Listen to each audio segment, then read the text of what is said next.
मुख्यमंत्री शिवराज सिंह चौहान भारतीय जनता पार्टी के प्रत्याशियों के पक्ष में आम सभाएं ले रहे हैं। करीब 9 बजे के लगभग उनकी आम सभा विदिशा के माधवगंज पर आयोजित की गई, जिसमें उन्होंने भाजपा प्रत्याशी मुकेश टंडन के पक्ष में प्रचार किया। वहीं उन्होंने मन से कहा कि भाजपा ने हर वर्ग के लिए योजना शुरू की, जिनका क्रियान्वयन भी किया जा चुका है।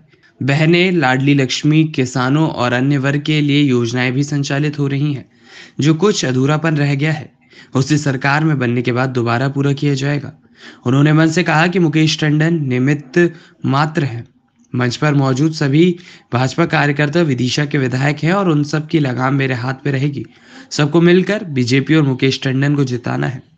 उन्होंने इस मौके पर कहा कि आम जनता को 3 दीपावली मनानी है, जिसमें एक दीपावली अभी मनाई जा रही है, दूसरी दीपावली 3 दिसंबर को भाजपा सरकार बनाने के साथ मनाएंगे और तीसरी दीपावली 22 जनवरी को प्रधानमंत्री नरेंद्र मोदी अयोध्या में भगवान राम की स्थापना करेंगे, तब तीसरी दीपावली होगी।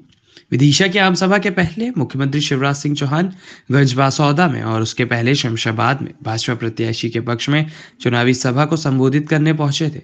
विदिशा की आम सभा दिन की 12वीं आम सभा है। विदिशा की सभा संबोधित करने के बाद सीएम शिवराज भोपाल रवाना हो गए। वहां भी देर रात एक आम सभा आयोजित होगी। मैंने कहा मर भी गया तो राख के ढेर से उठ के फिर खड़ा हो जाऊंगा और अपनी जनता की सेवा करूंगा।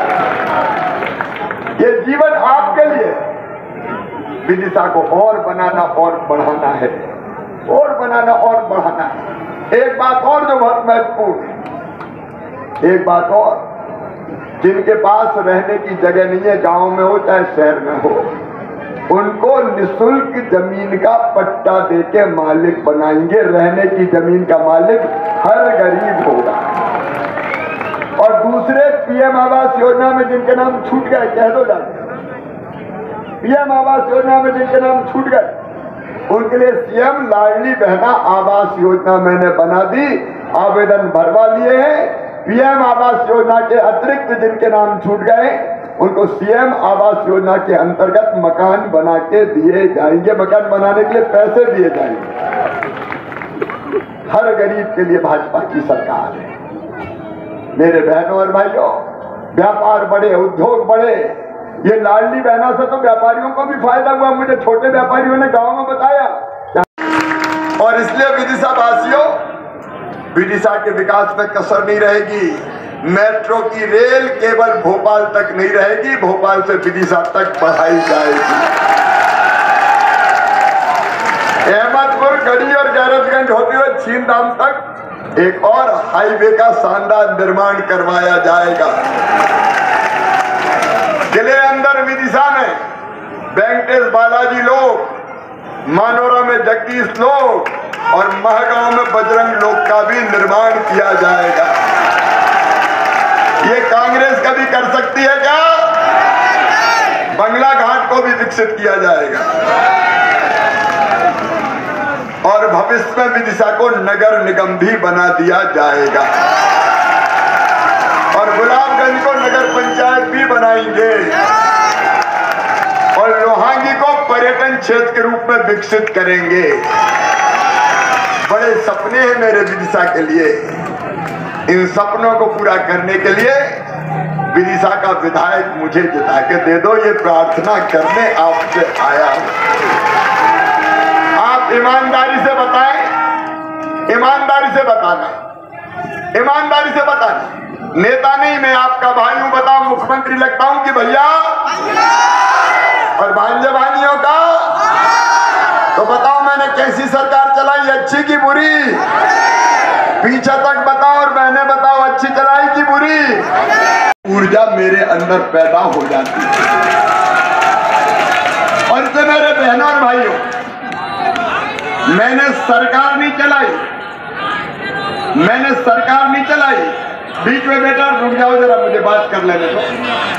मैंने सरकार नहीं चलाई, मैंने परिवार चलाया। ये मेरा परिवार 9.5 करोड़ का परिवार और मैं परिवार हूं। इसलिए मेरी बहनों, मैंने लाडली बहना योजना बनाई। ये योजना मुख्यमंत्री ने नहीं बनाई, ये योजना भैया ने बनाई आपकी तकलीफ देख के। बताओ, कभी किसी सरकार ने बहनों के खाते में पैसा डाला था क्या? बहनों तुम बोलो डाला था क्या? लेकिन मैं देखता था कि हमारी गरीब बहनें अगर 1000 रुपए की जरूरत भी पड़ जाए, बहनों इस बात मैंने 7 तारीख को पैसा खाते में डाल दिया। धनतेरस और दिवाली थी ना, 10 के बजाय 7 को। कांग्रेसियों ने बहुत रोका, चुनाव आयोग को चिट्ठी लिखी, मामा को रोको। ये कह रहे मैं तो चुपचाप पैसा डाल दूंगा। मैंने कहा चुपचाप काय को डालूंगा, डंके की चोट डालूंगा। बहनों को पैसा छुपा के थोड़ी दूंगा। और आज मैं कह रहा हूं कांग्रेस के लोग कई तरह का भ्रम फहरा रहे हैं। सूरज पूरब की बजाय पश्चिम से भले ही निकल जाए, लेकिन लाडली बहनों का पैसा बंद नहीं होगा। दुनिया की कोई ताकत नहीं रोक सकती। लेकिन कई बहनें छूट गई, मुझे पता है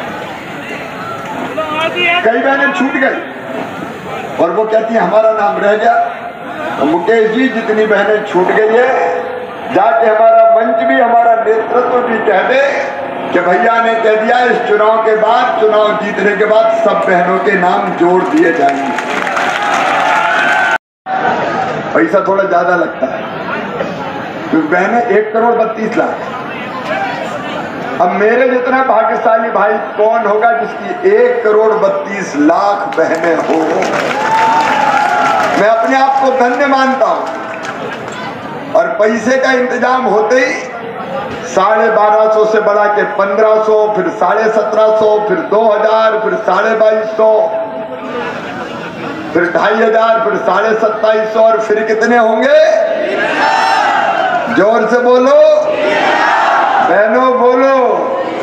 मुझे चैन की नींद उस दिन आएगी और उस दिन मैं अपनी जिंदगी को सफल और सार्थक मानूंगा जिस दिन बहनों के खाते में 3000 रुपया डाल दूंगा। लेकिन